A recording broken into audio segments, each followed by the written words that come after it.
We're in Austin, Texas with Kia driving the new K4. What's a K4? Not bad for power considering this is the base engine. And it's a compact car. It's an economy car. It's all about fuel economy and all of that. Yeah. So while we're at it, we don't have the top dog. They actually gave us what people really buy. What's under the hood of this one? A 2-liter 4-cylinder matched to an intelligent variable transmission. 147 horsepower and 132 pound-feet of torque. This is a front-wheel drive model and you can use regular fuel. There is an upmarket engine. It's the 1.6-liter turbo 4-cylinder with an 8-speed automatic transmission, 190 horsepower and 195 pound-feet of torque. Now, I'm not sure if you know that an intelligent variable transmission is so intelligent it can do your annual bookkeeping. That's how smart this transmission is. All right, we are driving in the all-new K4. Let's find out the key standard features. The base trim comes with a 4.2-inch driver display, a 12.3-inch touchscreen, wireless Apple Carplay and Android Auto, a 4-speaker audio system, cloth upholstery, heated front seats, manual front seats with height adjustment, smart key with push-button start, keyless entry, and Kia Connect over-the-air updates. In the U.S., heated front seats are not standard. We're in Texas, Andrea, the great state of Texas, Austin, Texas. The shtick doesn't change. What are we going to put it in? Got to put it in S for subscribe, and if you can hit that notification bell, you'll be notified when all of our reviews drop, and then you can watch them. And we do this, the couple car review, twice a week. The first one drops on Wednesday. We put another one out on Saturday. So make sure to like and subscribe, but also follow along on Instagram. It's Motormouth_Andrea to see what's up behind the scenes. And for me, it's Motormouth_Auto. The links are below the like button. So what the heck is a K4? A K4 is an all-new line of car that replaces the Kia Forte. Forte gone, K4 in. And I think that Kia's done a really good job with the way that this vehicle handles. Let's start with the steering. It feels a little bit heavier, which is exactly the way I like it, but not too heavy. It's well weighted. This 2-liter 4-cylinder, at first when I heard we were driving it, I was kind of like 147 horsepower. How is this going to be along those twisty roads and inclines? How is this along those twisty roads and inclines? Wow, I am pleasantly surprised. In fact, I am taken aback by the power that this has. I would say it's adequate, and it is kind of what you expect in this class of car. You start looking at other vehicles. Well, I can tell you one that has the exact same horsepower. Yes. That's the Elantra. Yeah. This is based on the same platform as that car. And then you get in the Corolla and the Civic, and those are the 3 big players other than this, and I think that it does a good job. The secret sauce, though, is the intelligent variable transmission. It can do your accounting, and it's a chain-driven CVT. It's not a belt-driven, which makes it snappier. So acceleration from a stoplight, there's a slight delay to get it going. And then passing power on the highway, I did pass these vehicles and it really wasn't a big deal. I thought the power was pretty good for this compact class. And also this model that we're driving, the EX trim, is the volume leader. This is the one that they're going to sell the most of.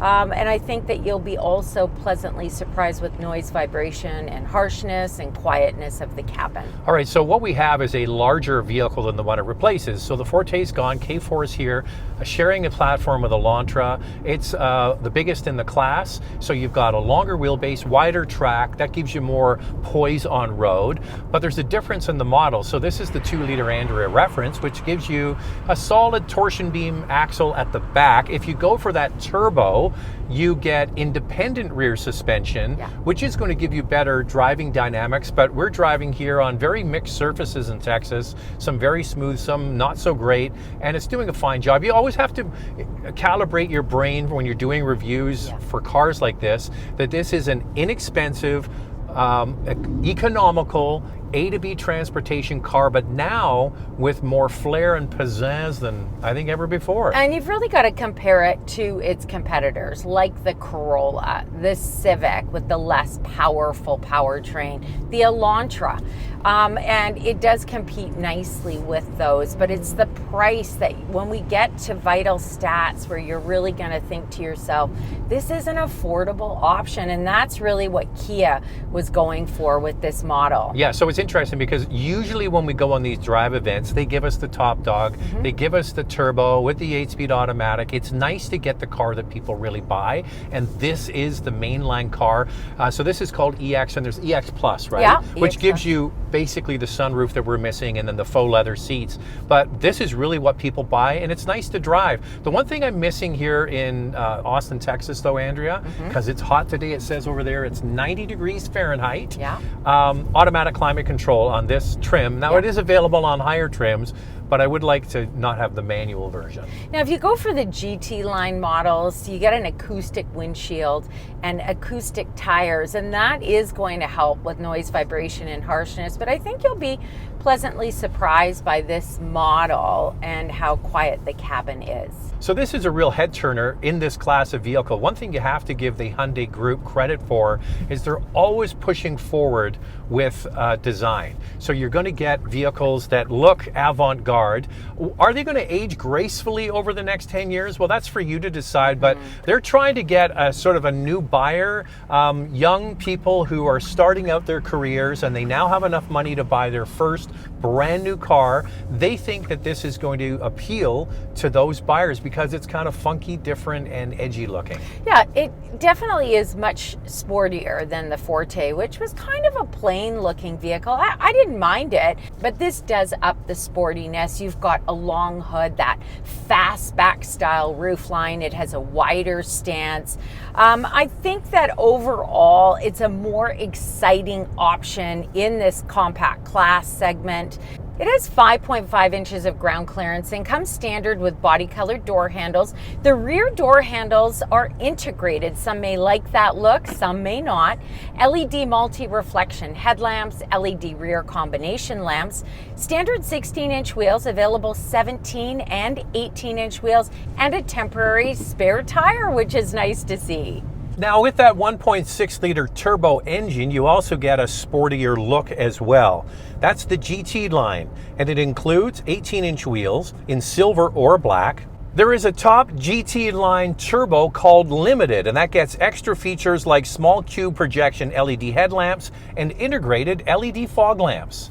Well, in the presentation this morning, they really believe that they're taking features you would find in a mid-size class vehicle and brought them down into the compact class, really to gin this up to get people excited about it. And I would say when you get in, it's an exciting looking interior considering the class of car. I think the showstopper in here is this clean 30-inch display, and it's made up of 3 screens, a standard 12.3-inch touchscreen with wireless Apple Carplay and Android Auto, and a standard 4.2-inch digital driver display.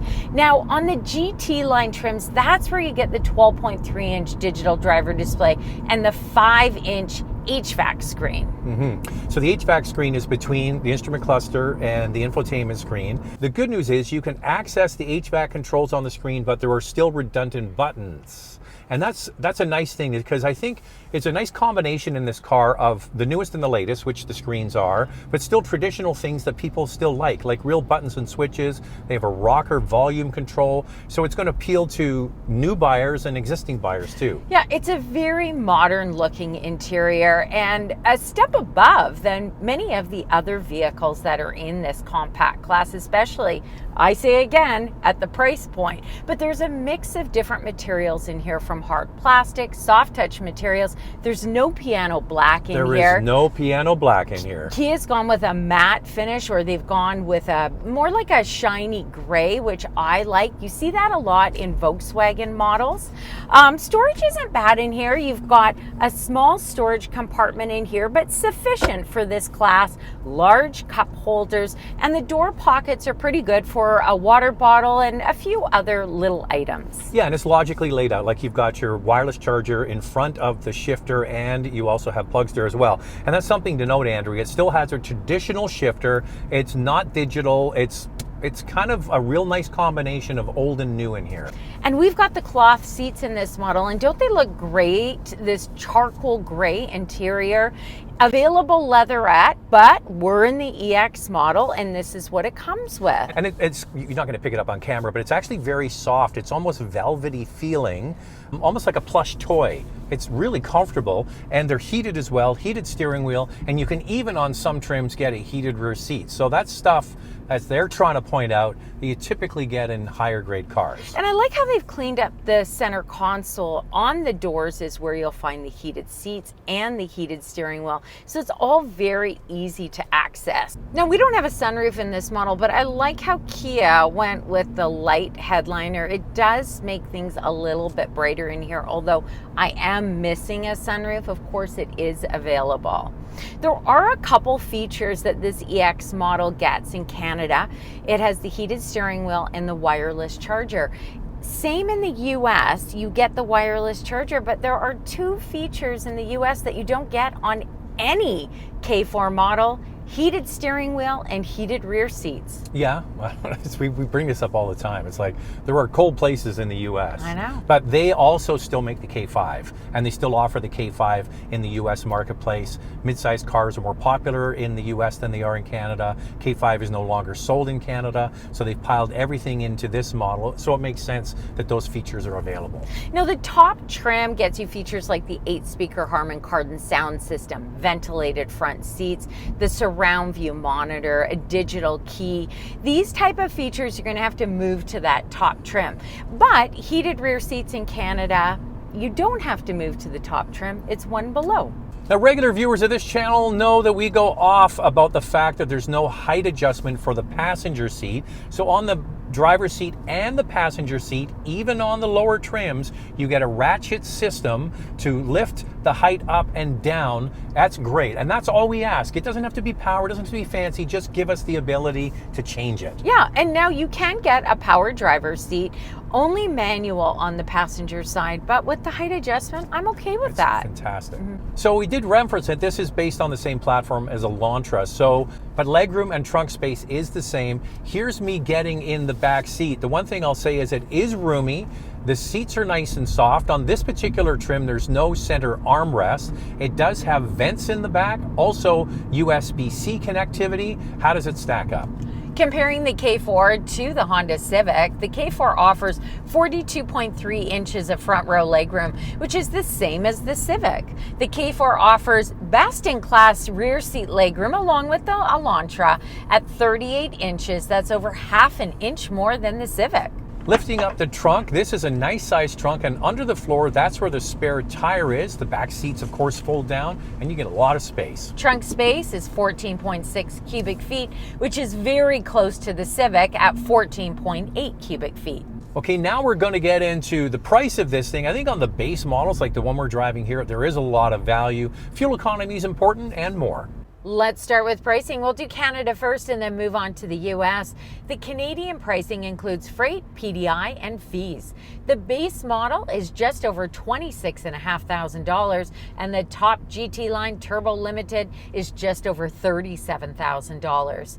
In the US, we're using MSRP. The base model starts at just under $22,000, and the top GT line Turbo, arriving early 2025, is just over $28,000. Here's the fuel economy. The base 2-liter engine gets 7.9 liters per 100 kilometers city, 5.8 on the highway. That's 30 miles per gallon city, 40 miles per gallon highway. The turbo gets 8.4 liters per 100 kilometers city, 6 on the highway, 28 miles per gallon city, 39 miles per gallon highway. The K4 is not rated for towing, and the warranty is 5 years, 100,000 kilometers. In the US, it's 10 years or 100,000 miles. All right, so now the competition, and in this class, there are some real heavy hitters. For your consideration, 4 vehicles for you to consider. Up first is the Honda Civic with a 2-liter 4-cylinder, 158 horsepower, and a starting price just under $30,000. The Toyota Corolla sedan with a 2-liter 4-cylinder, 169 horsepower, and a starting price of $26,500. The Hyundai Elantra with a 2-liter 4-cylinder, 147 horsepower, and a starting price of $24,500. The Volkswagen Jetta with a 1.5-liter turbo 4-cylinder, 158 horsepower, and a starting price of $27,500. So there are 4 compact sedans for you to consider. Lightning round, 2 things we like, 2 things we'd like to see improved. I like how Kia focused on the comfort level of this K4. I think it offers a lot of value, especially on this trim. I'd love to see the K4 hatchback come to Canada. We asked, but they wouldn't say. And the other thing is, if you look over at the Hyundai side, they have a hybrid version, the Elantra Hybrid. I would like to see that in this car as well. So there it is. It's the all-new K4. What do you think of that? Thanks for watching, and if you like what you see, subscribe, and we'll see you next time.